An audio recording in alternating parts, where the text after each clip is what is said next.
Assalamualaikum warahmatullahi wabarakatuh. Selamat pagi, saya Karimatul Izzah, kelas 9B. Pembukaan Undang-Undang Dasar Negara Republik Indonesia tahun 1945. Di awal pembelajaran, kita sudah melihat Undang-Undang Dasar. Kemudian, terdapat makna-makna Undang-Undang Dasar. Berikut adalah makna-makna tersebut. Alinea pertama menjelaskan pernyataan kemerdekaan sebagai hak bagi semua bangsa di dunia, karena kemerdekaan merupakan hak asasi sebuah bangsa yang bersifat universal atau universal. Alinea kedua menjelaskan bahwa kemerdekaan sebagai cita-cita bangsa ini telah sampai pada saat yang menentukan perjuangan bangsa Indonesia dalam merebut kemerdekaan. Alinea ketiga menjelaskan bahwa kemerdekaan yang telah dicapai oleh bangsa Indonesia adalah rahmat dan anugerah Tuhan yang Maha Kuasa. Alinea keempat, Indonesia dibentuk dan memiliki tujuan atau alinea keempat menjelaskan bahwa Indonesia memiliki tujuan negara yang hendak diwujudkan, yaitu melindungi segenap bangsa Indonesia dan seluruh tumpah darah Indonesia, memajukan kesejahteraan umum, mencerdaskan kehidupan bangsa, dan ikut melaksanakan ketertiban dunia yang berdasarkan kemerdekaan, perdamaian abadi, dan keadilan sosial. Berikutnya terdapat pokok-pokok pikiran pembukaan Undang-Undang Dasar. A. Hakikat pokok pikiran Undang-Undang Dasar. Pokok pikiran pertama, negara melindungi segenap bangsa Indonesia dan seluruh tumpah darah Indonesia dengan berdasarkan atas persatuan atau pokok pikiran persatuan. Pokok pikiran ini menegaskan bahwa dalam pembukaan Undang-Undang Dasar Negara Republik Indonesia pada tahun 1945 diterima aliran negara persatuan. Pokok pikiran kedua, negara hendak mewujudkan keadilan sosial bagi seluruh rakyat Indonesia atau pokok pikiran keadilan sosial. Pokok pikiran ini menempatkan suatu tujuan atau cita-cita yang ingin dicapai dalam pembukaan Undang-Undang Dasar, serta merupakan suatu causa finalis atau sebab tujuan.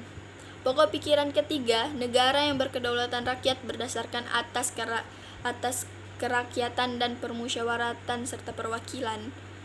Pokok pikiran ini berkedaulatan rakyat. Pokok pikiran ini mengandung konsekuensi logis bahwa sistem negara yang berbentuk dalam Undang-Undang Dasar harus berdasarkan atas kedaulatan rakyat yang bermusyawaratan dan perwakilan.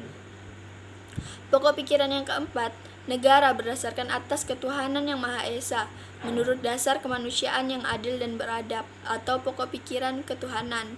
Pokok pikiran ini mengandung bahwa Undang-Undang Dasar harus mengandung isi yang mewajibkan pemerintah dan penyelenggara negara lain untuk memelihara budi pekerti yang luhur. Kemudian terdapat arti penting pokok pikiran pembukaan Undang-Undang Dasar Negara Republik Indonesia tahun 1945. Penjelasan Undang-Undang Dasar Negara Republik Indonesia tahun 1945 sebelum amandemen menegaskan bahwa pokok pikiran tersebut meliputi suatu kebatinan dari Undang-Undang Dasar Negara Republik Indonesia, pokok pikiran yang mewujudkan cita-cita yang menguasai hukum dasar negara, baik hukum yang tertulis atau Undang-Undang Dasar maupun hukum yang tidak tertulis. Undang-Undang Dasar Negara Republik Indonesia menciptakan pokok-pokok pikiran ini dalam pasal. Pokok pikiran yang terkandung dalam pembukaan Undang-Undang Dasar Negara Republik Indonesia tahun 1945 adalah sumber hukum tertinggi di dunia. Kemudian terdapat sikap positif terhadap pokok pikiran dalam pembukaan Undang-Undang Dasar Negara Republik Indonesia tahun 1945. Berikut adalah sikap positif yang ditampilkan. Yang pertama, ikut serta dalam gotong royong atau kerja bakti dan kerjasama.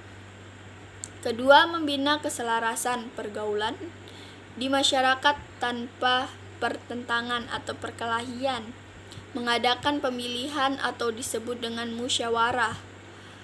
Kemudian yang keempat, menghargai agama atau ras dan lain-lain. Sekian dari saya. Terima kasih.